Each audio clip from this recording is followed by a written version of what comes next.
sent us. Thank you all for coming.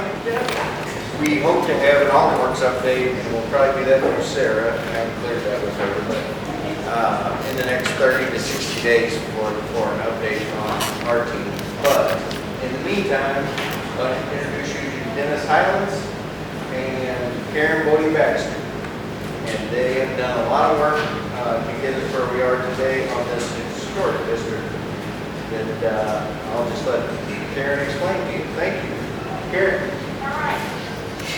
This has been an effort that has been funded by AltonWorks, but it would not have been at all possible if all of the organizations in town didn't step up and provide volunteers to help make it possible.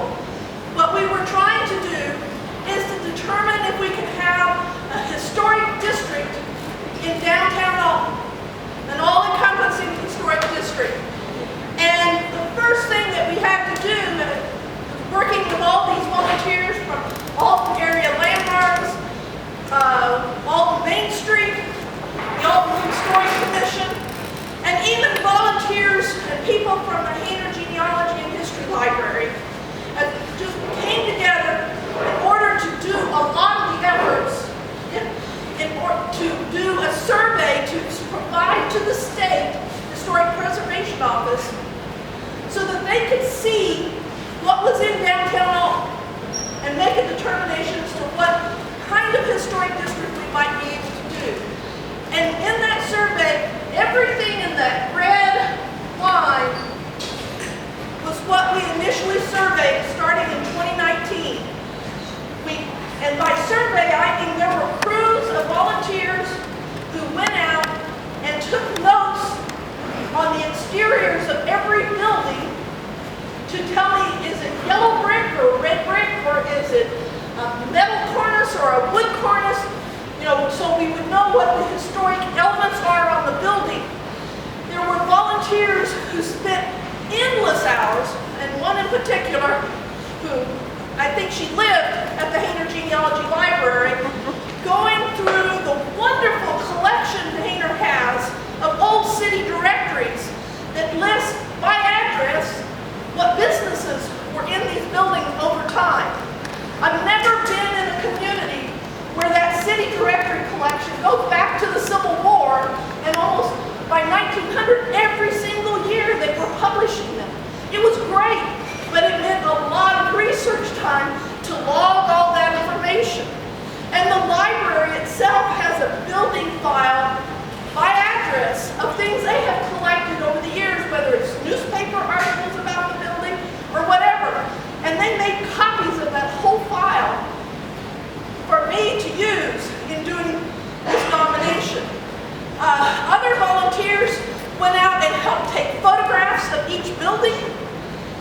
There were volunteers who went and gathered all the old historic maps and made digital copies of them so that we could evaluate the buildings over time, how the town had changed.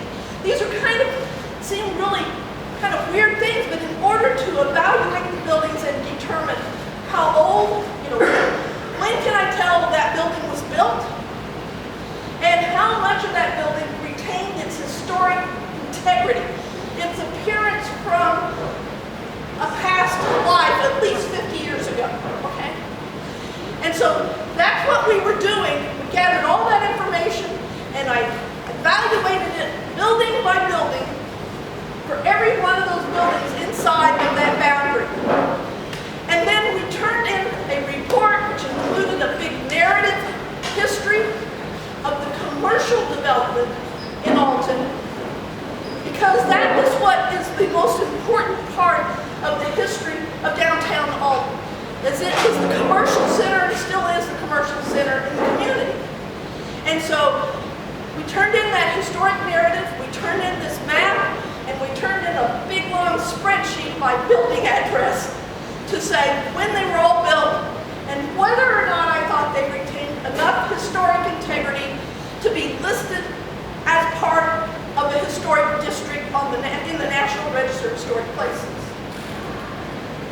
Then, Illinois State Office, probably the middle of last year, gets this survey, and then they're working in quarantine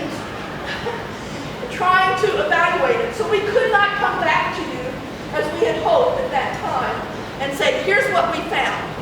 But they came in their individual car and drove around Alton, secretly I guess, because none of us knew they were here, so that they could get a better sense of what downtown Alton is like.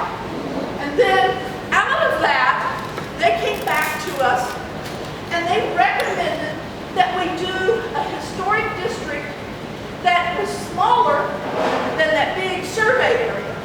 That it would basically go over to Ridge, along Broadway, and then it would go clear over to State Street, and then it would go clear down to Landmarks, and at the top part of it would abut the existing Middletown Historic District. Instead of going and overlapping with the Middletown Historic District, they said that they felt like in the bureaucracy of their world that we needed to do a district that was separately bounded and did not overlap. And so that was the charge. So now we had to go back and write up the actual National Register nomination. And we have prepared that now based on those boundary lines. I put a few copies of the district map over here. Dennis has nicely bound up some copies of the draft National Register nomination. I know that Doug Bader at the city is going to have one copy. We'll give one copy to the Hayner Genealogy Library. And if we have a third copy, we'll get it to Sarah she said she'd take it to the farmer's market at the at the Alton Main Street booth. So if you want to look at it, it'll be around. So it took all of those people doing all of that research, and I'm so thankful that they did that before the pandemic hit. Because now during the pandemic, and when everything shut down, I could be writing and I could be putting this together.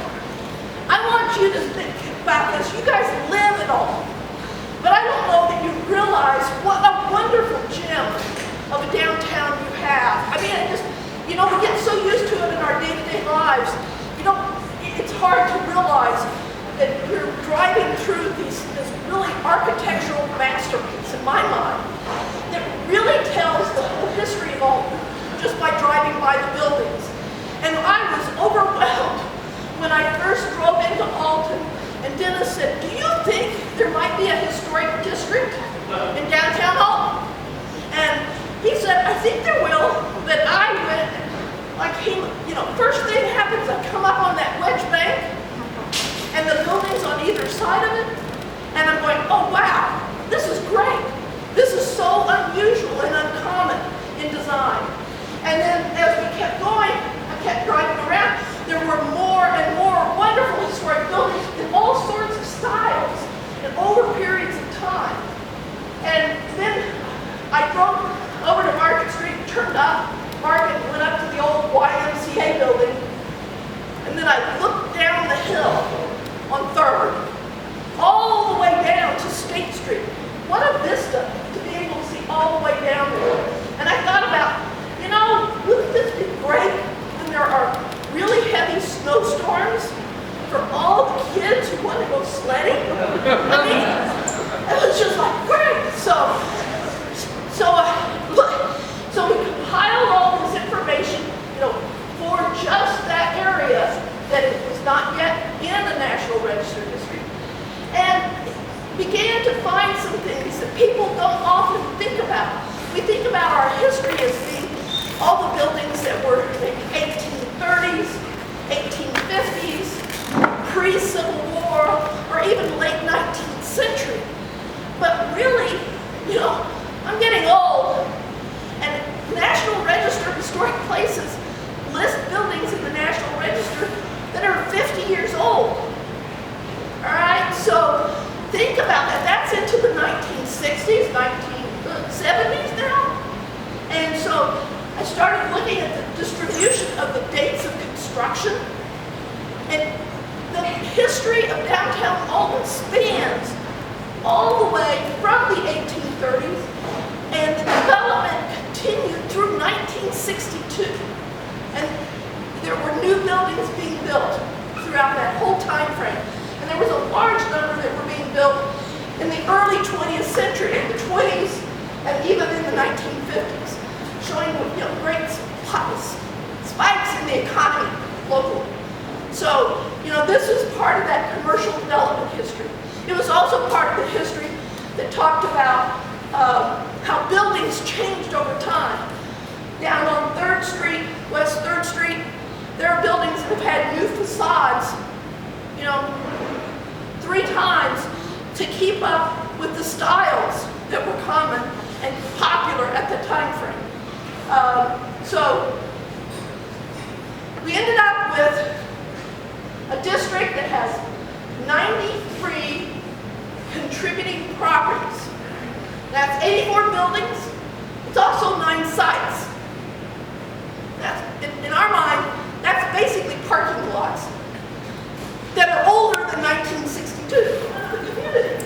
When we transitioned to the automobile, just like some of the buildings were tire shops and gas stations and stuff. And then there were 42 that we had to identify as non-contributing. Only 21 of those are buildings. Now, non-contributing doesn't mean they aren't great buildings.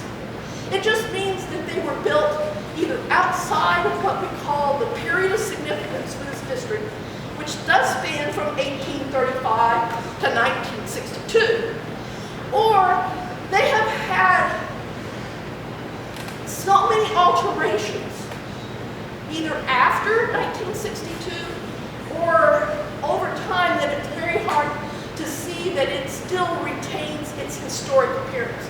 It doesn't mean they're not contributing to the wonderful economy you have today in Alton, but it just means that they're not contributing to the historic character at this point in time for the historic district.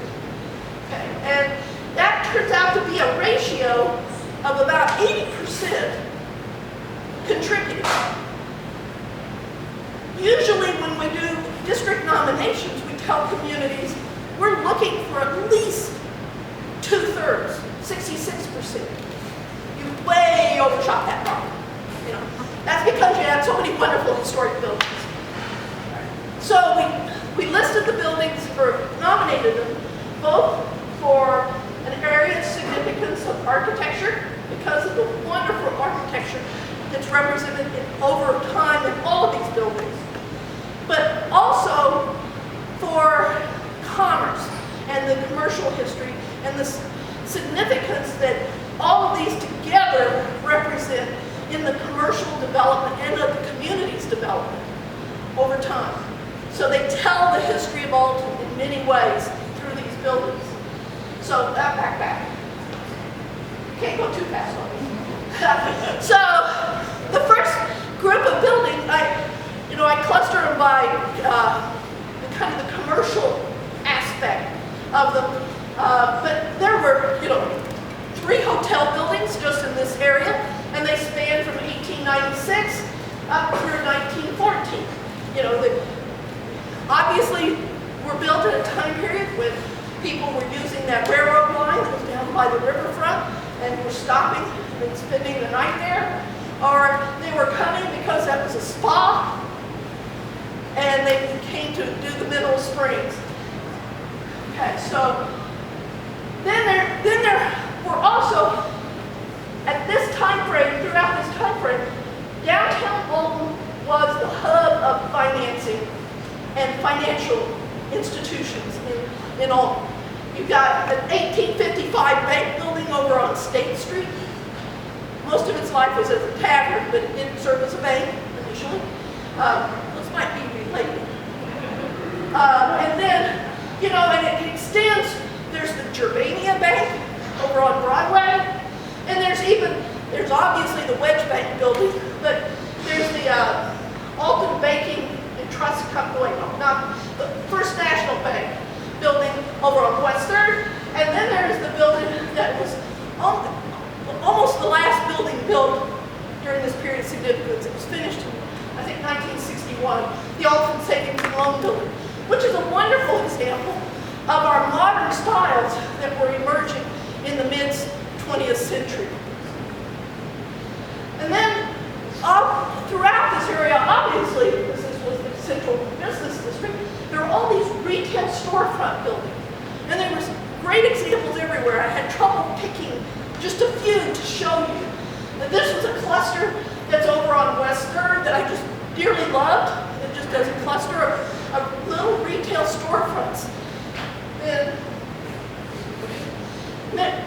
But also over on West 3rd, there were some buildings that epitomized keeping up with the times because they were remodeled or they were rebuilt after World War II. Just wonderful mid-century designs on these buildings. And they've stood kind of the test of time in their designs too. Then there are also retail storefronts all along Broadway, of course, and they span from the 1830s. There are several examples of buildings that were probably primarily a residence originally, but they put in a business at the front early on, and then by the late 19th century, they're putting in big plate glass display windows on those, but they still retain residential character to their building. But then there are all these other buildings, including my Just Desserts, which I found out because of all the wonderful research people did. That used to be a 3-story building. And they, I think it was in the 30s, they took the top floor off of that building. So even though it's had a major alteration, that major alteration was 70, 80 years ago. That's part of the history of the development of the neighborhood. So there are also larger commercial buildings, buildings that we often call commercial blocks because they have multiple storefronts in them, or they might have served as a department store. And I'll forget the name of the department store that was there on Pines. Which one? Litton's, yes. And for years, and the one in the middle there was your Sears. And then there's a wonderful double storefront here at the corner. And then the block where Luciano's is, the joke block, that has, I think, 6 different storefronts in it. It was, they used to build them that way, just kind of like strip malls built now. So, and then there were a number of buildings that are what I call auto-related. They were either tire shops, or they were service garages, or a gas station. You got one structure that show up in a minute that was also a parking garage historically. So they're related to that transition from using the horse, the carriage, and even the railroad and the river to using our automobiles as our way of life. Okay. Yeah, parking garage. But it also, for many, many years, was a bowling alley. I thought that was great. Fun to have it. There are other kinds of buildings that you have in a really vibrant downtown commercial district. Include buildings that, they were sources of entertainment. The Lodge building, the Elks Lodge building, but then the old movie theater that we hope someday will be able to be brought back to life. But that's those are the, other kinds of buildings that you can see. And then, throughout the time frame of this district, there were offices for professional people, attorneys, doctors, dentists, all sorts of professions had their offices, oftentimes on the second floor or upper floors of buildings. But we do see that in the mid-20th century, we began to see some kind of little dedicated office buildings, like the one next to the Stratford Hotel there, as well as dedicated office buildings that housed many, many professional offices, such as the Elfkin building and what was Honky Broad. Yeah, and those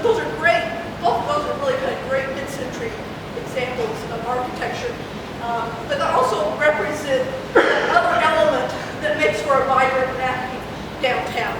It's not all about just retail or residences, but the offices, that mix that makes it so good. And especially along landmarks, there are a number of buildings that you might classify as warehouse buildings, or they were old factory buildings. The one in the upper right, which you have to kind of peek over the median wall, the concrete median, to see it in the photo, was served as auto dealership and also a kind of a parking garage or storage garage for automobiles. But I think before that it had worked for carriages as well, from what history we able to come up with. And then we obviously have this wonderful enterprise. And then up on 3rd Street is the old, what was it? Bakery. Right. All bakery, yes. Yes. And so, you know, there were factories that were part of this vibrant downtown commerce, commercial area. So, we've written the nomination. As I said, Dennis has put together, printed out a couple of copies so we can distribute them around town so people can see this draft of it. But what are the next steps? The next kind of step is that it will be heard at this by the State Historic Preservation Office, officially before the Illinois Historic Sites Advisory Council. And they evaluate it and say, did I make the case that this is a good historic district? And then they make a recommendation that the keeper of the National Register of Historic Places, please list this in the National Register. That hearing will be on October 29th. We don't yet know if it's going to be an in-person meeting in Springfield or if it's going to be another virtual hearing. But it will be heard at that time.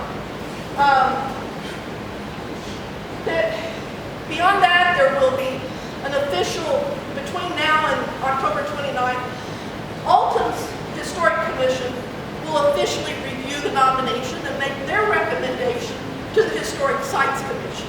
I'm hoping that they're going to recommend they get listed. All right, so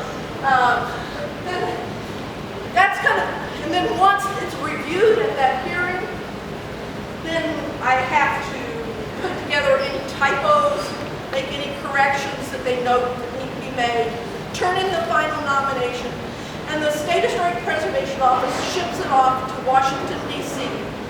for the keeper of the National Register to review it and list it within about 45 days after it's sent up there. You have to post it for 45 days. Okay. So we expect, at the end of October, that potentially by mid-January, let's see, Super Bowl Sunday, we may have a double reason to cheer, you know, because that may be about the time that we hear that it's listed in the National Register. But why go through all this trouble? You know, why would we want to go through this trouble of writing this voluminous, wordy document to list this in the National Register? One of the reasons is because it helps preserve Alton's history. You know, we put it down on paper in an accumulated way, some basic information about all of these buildings, as well as the history of the downtown. But it also lets you as a community be able to use that to realize and, you know, recognize the value, the historic value of your property, and to help preserve that going into the future. But it also can be a great tool for marketing. Downtown Alton, wouldn't it be great to be able to put up a sign on the highway, come visit Alton's historic downtown historic district? Or in order to encourage more people to come as tourists. I don't know how many people I've talked with in St. Louis who come over to Alton, but they only go to one little section of Alton right now. They may not have driven all the way up Broadway. Oh, I saw all the wonderful historic houses, but do they have a business district or historic business district? way to help market that and encourage them to get out of their cars and come and visit your shops and your businesses. Another reason that we're doing this is because if the building is listed in the National Register of Historic Places and is considered a contributing building in that district, then the property owner could utilize, if they want, both the federal and the Illinois Historic Tax Credit Program to help finance and fund the renovations that you might be undertaking on your building. We're talking about a federal tax credit that currently is 20% of your rehab costs. If you're doing a substantial amount of work, having to put in a new air conditioning system, a new roof, top pointing, maybe you need to replace some of your windows on the building, or maybe you need to do some interior things. Maybe you want to redo the apartments on the second floor that haven't been occupied in a while. You know, that 20%, if you're spending $100,000, you would be getting $20,000 as a federal income tax credit. That's a credit that Mark, don't you say anything to me, don't laugh. I don't want any of the CPAs laughing at me, but this is parents' kindergarten accounting. $20,000 that you can use on the bottom line on how much you owe Uncle Sam that year. And you can actually carry it forward so you can whittle away at it over a period of years. It also, there is a state of Illinois historic tax credit that is 25% of your rehab costs. So that's $25,000 of that $100,000. And as I understand it, and I get states mixed up, but I think you can sell that credit. Okay. Yeah. You can Illinois, I don't think you can. You don't think you can in Illinois? Okay. Not the state. Not the state, but you can carry it forward and keep whittling away at the taxes that you owe here in Illinois. And so it has value in making it possible to do some of those more expensive renovations and repairs on your projects. And even on projects, the larger redevelopment projects where they're taking larger buildings and trying to really bring them back to life, it makes it feasible to undertake these projects because we all know how much it costs to maintain an old building. And this is what that program can help benefit. Okay?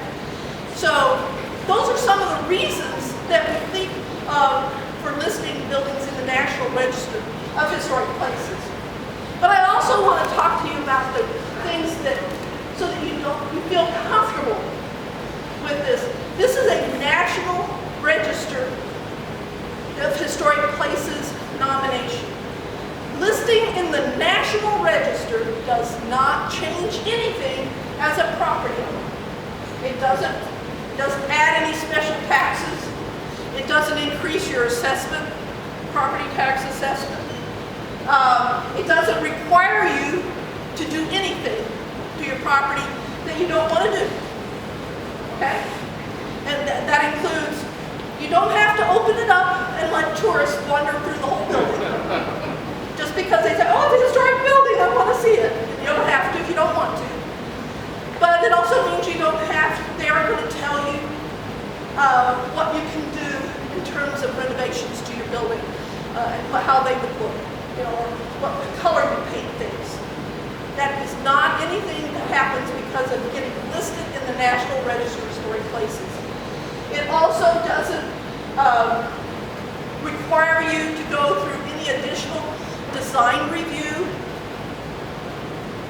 when you're getting ready to do a project. Like the Middletown Historic District of Christian Hill, when you go to start renovations, go get a building permit. Those are locally designated historic districts, in addition to being National Register districts, but they're locally designated. That was decided by your council many, many years ago. And those come with a request that you go to the Historic Commission and have them look to make sure that what you're proposing to do to your building is in keeping with the historic character of the building. But that won't be applied to this district as a national registered district. There are benefits to that design review, but that's a decision that you as a community can make later down the road if you ever decide you want to do it, because it's only a local decision. So that's kind of, I think, the last slide. I want to thank you and let you know that it would not have been possible without all the great volunteers and these wonderful organizations that you have here in Alton, as well as all of the people who have collected the history and photographs and maps of this community for so many years. This would not have been able to be done. Thank you.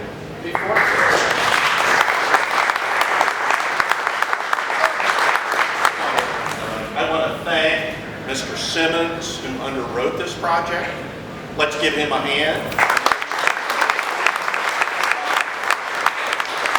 And Karen, Cody Baxter, and Dennis Highland, and they have been working on this project for 2 years. Ultimately, you're going to be able to read the product that they produce. One of the things you may be most interested in right now is the shape of the map and who's in and who's out. We have those available over here. It is an extraordinarily interesting document, and you will learn an enormous amount about your community when you read it. We're going to work, and hopefully by next week we'll have copies available. They'll be available hopefully at the library and at City Hall, and we'll probably try to get the maps more widely available. But as somebody who went out and just had responsibility for one block of looking at buildings and noting cornices and shop windows, there really was just an enormous amount of community and volunteer involvement in this. And my hat's off to all of you, because you really did make this possible. Dennis has been overseeing a lot of this also, and they really, the COVID thing just really, it set everybody back, but everybody managed to keep their eyes on the finish line, and I just want to thank them all on behalf of